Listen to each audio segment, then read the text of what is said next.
Welcome back to BizAsia America. I'm Michelle McCory at the NASDAQ market site in Times Square, New York. Shares of Canada's Tecmira Pharmaceuticals soared for a second straight day today. Last week, the U.S. Food and Drug Administration fast-tracked its experimental drug, TKM Ebola. The company will be allowed to resume human clinical trials on its experimental treatment. In trials, TKM Ebola showed promise, providing 100% protection for non-human primates infected with a lethal dosage of the Zaire Ebola virus. Now, for the day, Tecmira shares jumping up 15%, and the stock is up almost 80% over the past 5 days. Meanwhile, a panel of medical ethics experts from the World Health Organization have been meeting today in Geneva to discuss the possible use of experimental drugs to treat Ebola. And joining us for more on the latest developments is Doctor Ford Vox, a physician and medical journalist based out of Atlanta, Georgia. Good evening. Thanks for joining us tonight. Happy to join you tonight, Michelle. Well, Dr. Ford, we know that now a third person, a Spanish priest, has been given the ZMapp antibody cocktail produced by MAP, that's the San Diego company. We also know that other pharmaceutical companies like Tecmira that we've just discussed are developing treatments and vaccines against Ebola. In your opinion, and according to your research, which is the most promising treatment in the works right now? Where do we stand?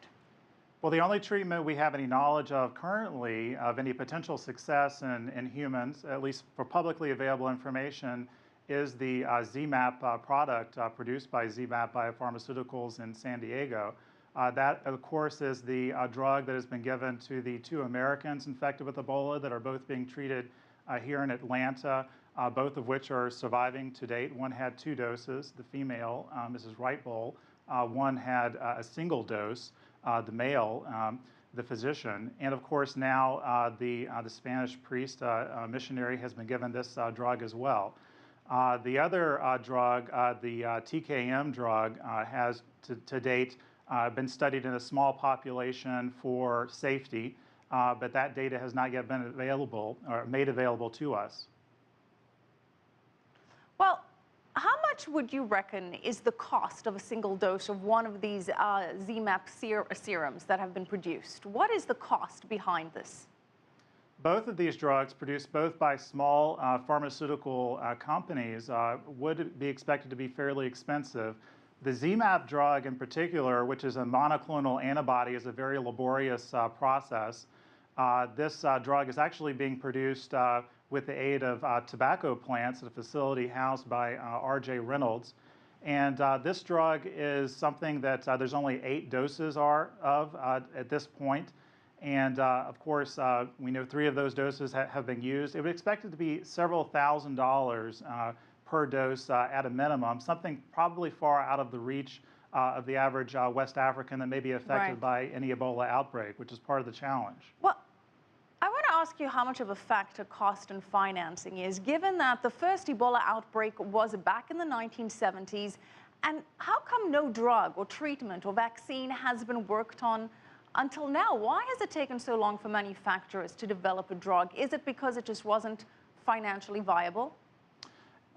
In the case of the product, the TKM product by Tecmira, that's a relatively recent technology, that RNA interference technology. That's something that would not have been available decades ago. Monoclonal antibodies are something we certainly have access to that are produced typically with the aid of animals. And of course, I mentioned the role of the tobacco plants. That's a relatively recent development. It's hopefully going to make that process a little bit cheaper.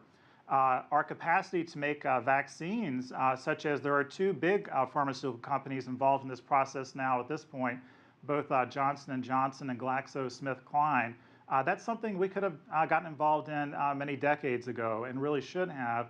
I think part of the problem there is certainly the typical economics of drug development. This is something that's very laborious, very expensive. The process for developing vaccines takes many years. In both of the vaccines that are in development, we're in the earliest phase, the phase 1 safety trials. We haven't even gotten to phase 2, which is efficacy. But there is news both on the front of the GlaxoSmithKline being a little bit fast-tracked to the FDA and also the Johnson & Johnson development as well. Well, as you've mentioned, these two big pharma companies, Johnson & Johnson and GlaxoSmithKline, and big pharma companies need to spend a lot of time, a lot of effort, and a lot of money into R&D. Is it just not worth it for them to focus on these more obscure diseases if they're just not that financially lucrative? This is something that really has to be viewed as perhaps part of the broader mission of any given pharmaceutical company. Of course, now with the fact that perhaps more Westerners are being affected by this particular virus, we're all being reminded of the fact that we're quite globally interconnected, can all be affected certainly by something as transmissible as the Ebola virus, regardless of where it is in the world. When you talk about the population to treat an outbreak of something like Ebola, you have to take a wider view of the fact that it could spread worldwide.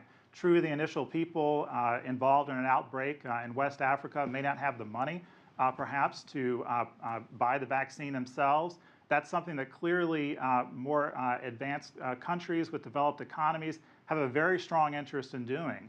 And so that's what I think is the actual customer base for products like these, is other countries purchasing that for the developing countries, recognizing that this is something that could affect the entire planet. Well, we're certainly hoping that it maintains contained. We thank you very much for your expertise, Dr. Ford Vox, physician out of Atlanta, Georgia. Thanks again for joining us this evening.